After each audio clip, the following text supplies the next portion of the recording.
영순이 여러분 안녕하세요. 랭킹스쿨입니다. 하루 중 가장 맘 편히 있을 수 있는 곳이자 먹고 자고 쉬는 일상생활을 영위하는 중요한 공간인 집. 집 안에서도 영화를 보거나 술을 마시기 위해 홈시어터, 홈와인바를 설치하기도 하고 여러 실용적인 아이템을 구입해 집을 더욱 편안하고 쾌적한 공간으로 만들려고 합니다. 하지만 주의사항을 제대로 알지 못하고 구매했다가 낭패를 겪기도 한다는데요. 오늘 랭킹스쿨에서는 의외로 집에 설치했다가 큰일 나는 것 탑4에 대해 알아보겠습니다.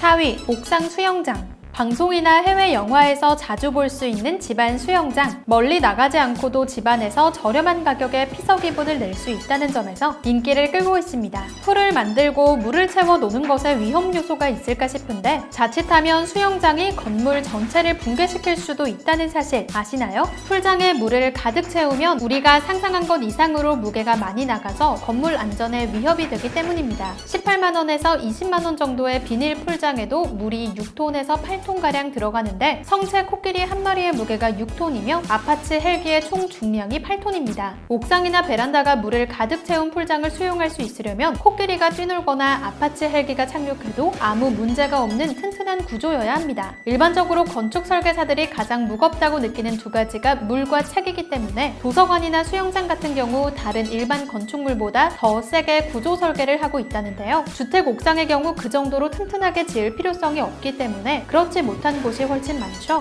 주택 베란다의 경우 건축물의 구조 기준 등에 관한 규칙에 따르면 적정 하중은 1제곱미터당 300kg, 옥상은 200kg 정도밖에 되지 않습니다. 이 같은 사실을 모르고 간이 풀장에 물을 채우다가 아래층 천장에서 건물이 부서지는 소리를 들었다며 인터넷 커뮤니티에 문의를 해오는 사람들이 많습니다. 어떤 사람은 실제로 건물이 부서져 옥상 아래의 5층 주민들은 임시 이주 조치를 받고 옥상 보강공사 비용으로 1억 8천만 원 견적이 나왔다고 합니다. 그래도 가정에서 물놀이를 하고 싶다면 수영장을 마당에 설치하거나 옥상과 베란다에 들여놓을 경우 물을 70%만 채우는 등 무게를 줄이려고 노력해야 한다고 합니다. 오래된 건물의 경우는 수영장의 무게를 견딜 수 있는지 전문가의 점검도 받아야 한다고 하네요. 3위, 불법 음식물 처리기. 하루 한 끼에서 3끼 집에서 밥을 해먹거나 시켜 먹으면 음식물 쓰레기가 나오기 마련인데요. 오래 방치하면 냄새가 나기 때문에 빨리 처리해야 합니다. 하지만 모아서 버리는 과정이 수고롭게 느껴지기도 하는데요. 싱크대에 부착해 음식물 찌꺼기를 갈아 모아주는 오물 분쇄기가 각광을 받고 있습니다. 설치 업체에서는 따로 분리배출하지 말고 직접 갈아서 버리세요라고 홍보를 하고 있는데요. 하지만 현재 설치되고 있는 대다수의 오물 분쇄기는 불법이라고 합니다. 환경부는 지난 1995년부터 하수도 악취 등을 이유로 분쇄기 판매와 사용을 금지해 왔었지만 2012년부터는 음식물 쓰레기 배출을 편리하게 하고 이를 퇴비에 활용하겠다며 식당 등 영업장이 아닌 가정에서만 사용을 허가했는데요. 현행법상 분쇄기로 갈아낸 음식물 찌꺼기의 20%만 하수도로 흘려보내고 나머지는 별도의 회수통에 버려야 합니다. 그러나 업체들은 생산 단계에서 환경부 인증을 받은 다음 설치할 때 도면과 다르게 불법 개조하고 있는데요. 거름망이나 회수통을 떼 음식 찌꺼기를 전부 하수도에 직접 흘려보내게 만든다고 합니다. 후속 처리 과정이 없어 편리하긴 하지만 악취는 물론 하수도 막힘이나 수질 오염의 원인이 되고 있다는데요. 일부 하수 처리장에서는 하수 처리를 못할 정도까지 오염 농도가 증가했고 오염된 물이 하천으로 흘러가고 정수하는 과정에서 우리가 고스란히 마시게 된다고 합니다. 온라인 커뮤니티에선 3층 거주자가 쌀을 음식물 처리기에 넣어 흘려보내면서 아파트 배수구가 막혀 1층 아파트 주방 개수대에서 오수가 솟구쳐 거실로 넘쳐 흐르기까지 했다는 글이 게시돼 파문이 일기도 했습니다.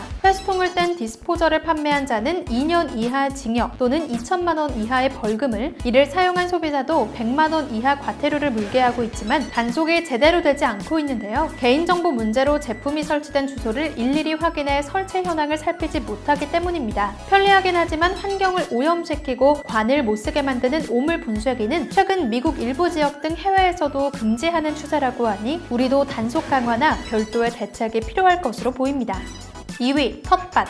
집에 작은 밭을 조성하여 직접 상추나 깻잎 같은 채소를 재배해 먹는 사람들이 많죠. 간단한 취미생활로도 좋고 야채값도 아낄 수 있는 장점이 있지만 함부로 가정에 텃밭을 만들어서는 안 될 것 같습니다. 텃밭을 만들 때 집 주변에 있는 산이나 아파트 단지 화단에서 퍼오는 경우가 많은데요. 눈에 잘 보이지는 않지만 흙에는 작은 벌레나 곤충 알, 유충이 있을 수 있습니다. 흙 속에 있는 곤충 알이 부화해 벌레가 퍼지는데요. 특히 산에 사는 바퀴벌레 소외 때문에 자칫 집안에 바퀴벌레가 들끓을 수 있고, 베란다의 경우 천적이 없다 보니 개체수가 순식간에 불어나 박멸하기가 쉽지 않다고 합니다. 광진구의 경우 유독 타 자치구에 비해 많은 바퀴벌레가 나와 조사한 결과 바퀴벌레 주요 출몰 주택의 대부분이 옥상 텃밭을 가꾸고 있다는 점을 발견했습니다. 옥상 텃밭을 가꾸기 위해 인근의 아차산이나 용마산에서 가져온 흙이 이미 경도 바퀴벌레로 오염돼 있었던 것이죠. 게다가 경도 바퀴가 주로 화분의 밑이나 틈새를 은신처로 하기 때문에 하수구나 정화조를 방역하는 것도 효과가 없었습니다. 화분용이나 텃밭용 흙이 필요하다면 화원이나 대형마트, 생활용품점에서 구입해 사용해야 안전하다고 합니다.